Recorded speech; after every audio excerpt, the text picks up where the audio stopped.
वर्तमान जीवन शैली में और ख़ासकर युवाओं में यदि हम हार्ट डिजीज़ देखें तो उसका एक ही कारण है, वो है धूम्रपान। धूम्रपान यानी कि स्मोकिंग, इससे जो खून जो है वो गाढ़ा हो जाता है, जो थक्के बनने की संभावनाएं बढ़ जाती है।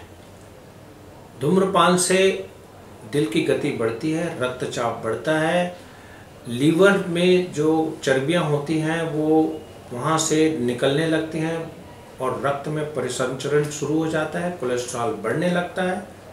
तो इन सभी कारणों से जहाँ एक तरफ चर्बी बढ़ रही है, दूसरे तरफ दिल की गति बढ़ रही है, हार्ट रेट बढ़ रहा है, जिससे हार्ट की जो ऑक्सीजन की जो ज़रूरत है वो बढ़ जाती है, ब्लड प्रेशर यानी कि रक्तचाप बढ़ने लगता है और साथ ही साथ जो खून बह रहा है शरीर में उसके थक्के बनने की संभावनाएं बढ़ जाती है। इन सभी कारणों से जो धूम्रपान करने वाले लोग हैं उनमें हार्ट अटैक होने की संभावनाएं बहुत ज़्यादा होती हैं।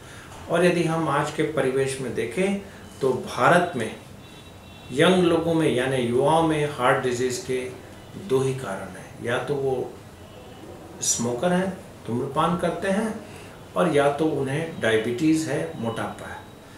कई लोगों में ये प्रवृत्ति होती है कि मैं पहले 10-15 सिगरेट पीता था, अब मैं उसको कम करके 1 या 2 कर दिया हूँ।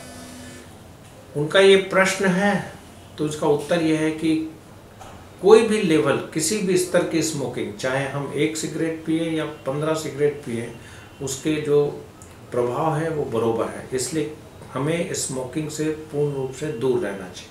यहाँ तक कि जो पैसिव स्मोकिंग है, यानी कि जहाँ लोग धूम्रपान कर रहे हैं और धुआं उड़ रहा है और हम वहाँ बैठे हुए हैं, तो जो हम उसको इनहेल कर रहे हैं उससे भी हार्ट डिजीज़ होने की संभावनाएं उतनी होती है जितने कि एक्टिव स्मोकर यानी कि खुद के धूम्रपान करने से होती है।